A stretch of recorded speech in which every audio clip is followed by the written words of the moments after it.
You are totally responsible for how I feel. Yep, these are words that a narcissist has said to somebody that I have seen in therapy. I'm Dr. Jane, this is Knowing Narcissism, and in this video I wanted to talk about emotional abuse by the narcissist. Now, this is something that is very common. You think about a narcissist who wants to feel special, unique, validated, important, all of those things. You think that the abuse might be something that is just a given, a taken, but it can be really subtle and pervasive. And we're talking about a partnership situation here, but what about people that have had a lifetime of emotional abuse, say from a parent? This isn't unknown at all. And one of the things that a narcissist will do, especially a parental narcissist or somebody when you're younger, they will put, part of the emotional abuse is to put responsibility on you, responsibility for feeling like, something's going wrong in their life, but they can't control that. So they put that onto you. It might be a situation, I'll just think of something off the top of my head with somebody that I'd seen. A father who was, for some reason, not that it happens very often, this was going back years and years ago, banned from a betting shop because, I can't remember, didn't pay his bets, I don't know, whatever the reason, but would get his youngest children to go to the betting shop and kind of wait around to meet somebody that the father knew to be able to put the bets on, because obviously the children couldn't go in there because they were too young, but then it would be arranged that they would go in there in some way. But he was able to get his bets on. We're going way back before telephone betting, internet, but he literally had to go to a betting shop to do this.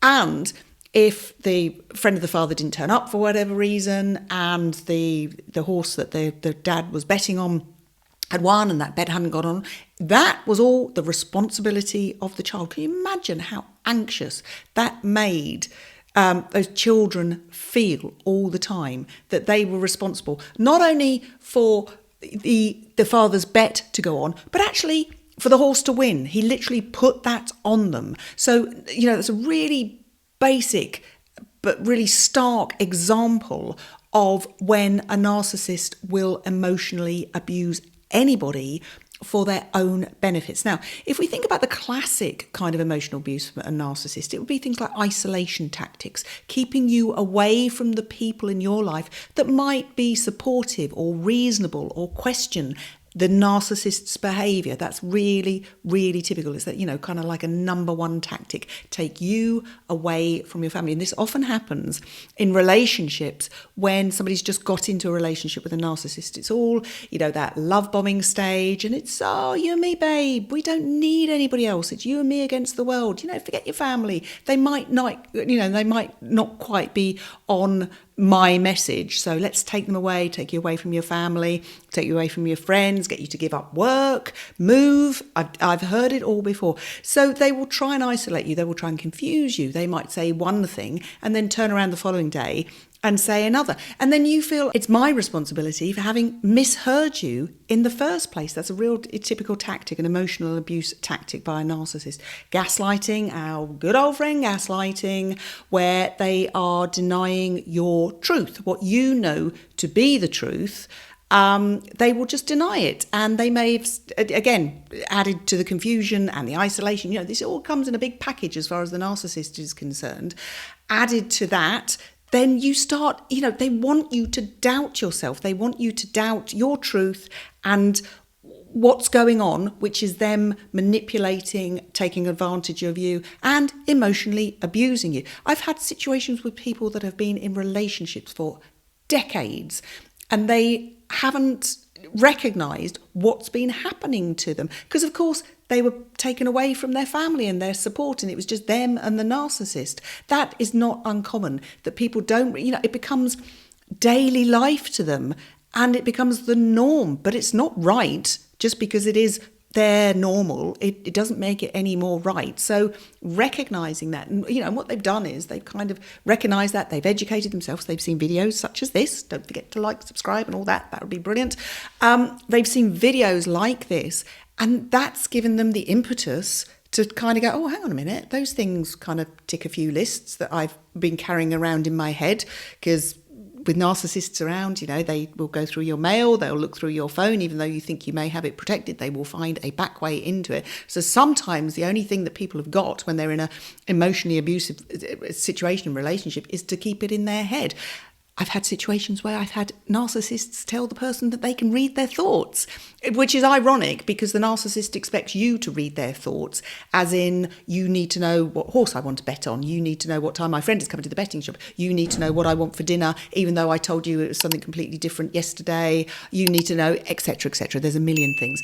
But a narcissist will then expect you to read their mind, but then some of them will tell them that I know you better than you know yourself.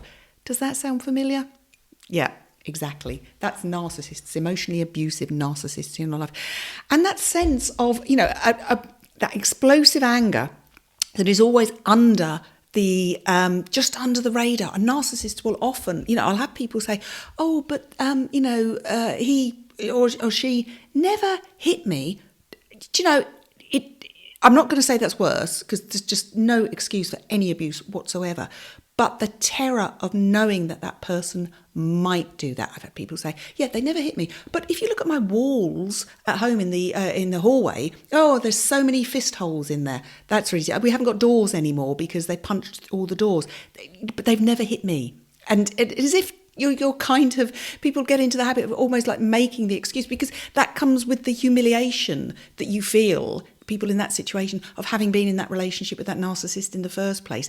And the narcissist will capitalise on that. So it's that sense of the explosive anger that's always just under the radar. Nobody else ever sees it, of course. And you have to walk on eggshells your entire life. And that is absolutely exhausting for people, thinking that you don't know what that person's going to be like. I've talked about people when they've had abusive relationships from parents, and I say, what's it like when you hear when you were a kid and you used to hear the key going in the door when dad or mum were getting home, and that people are just taken back straight to that time. I can see it in the therapy room with them, and they're that terrified 5-year-old, 9-year-old, 12-year-old, whatever, they're that terrified person again. And just as a tip, as we go into our adult life, the adult narcissists that want to get into some kind of relationship with you, be it a friendship, be it a partnership, whatever it is, the adult narcissist will be looking for those vulnerabilities, and they will be getting them out of you when they're in that love bombing. It's just such a misdemeanor, that word. That love bombing stage, but let's call it what it is, data gathering stage. Oh, I understand where you're coming from. Yes, my background was very similar to yours. And then you think, okay, I've got a like-minded spirit here. They understand. I don't have to explain things to them.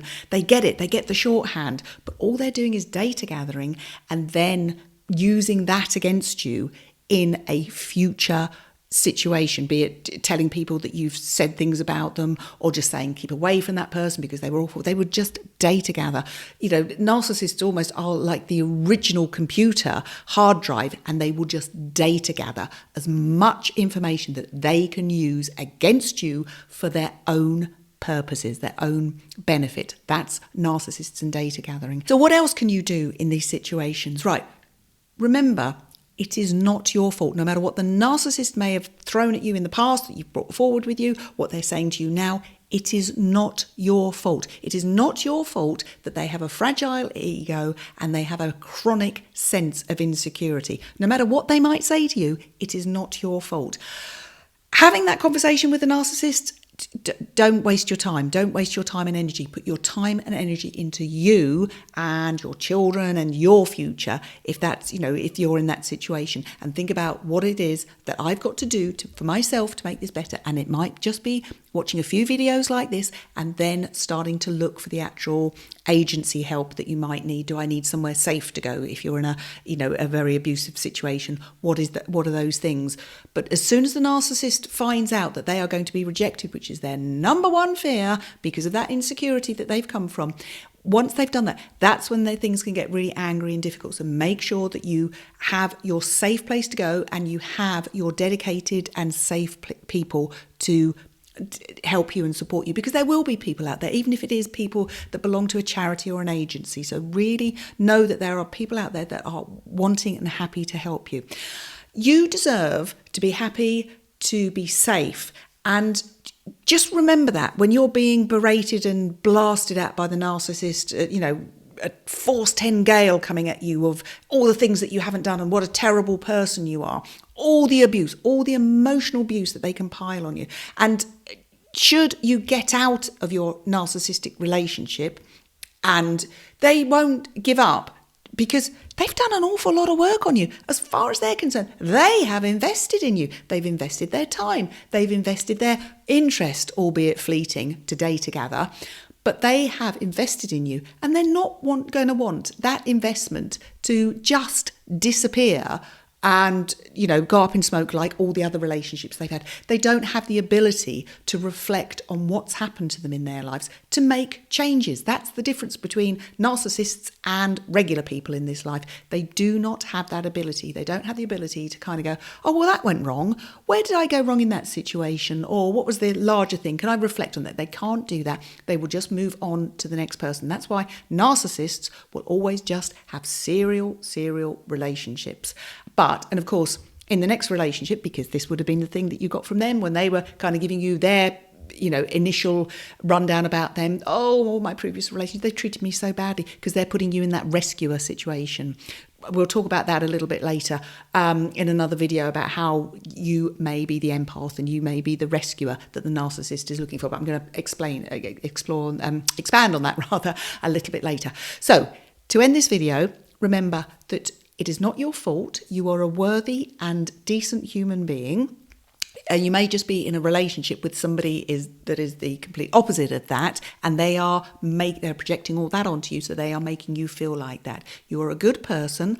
Get help, whatever it is you need to do, and just get on with your life, because it's not about revenge, but there is that saying, isn't there? The best revenge is a life well lived. It's not about revenge, but the best thing for you is going to be a future and a life well lived. Thank you so much for watching. Again, if I could ask you to like, subscribe, hit the notification bell, put some comments below, that would just be absolutely fantastic. I'll see you next time, and thanks for watching.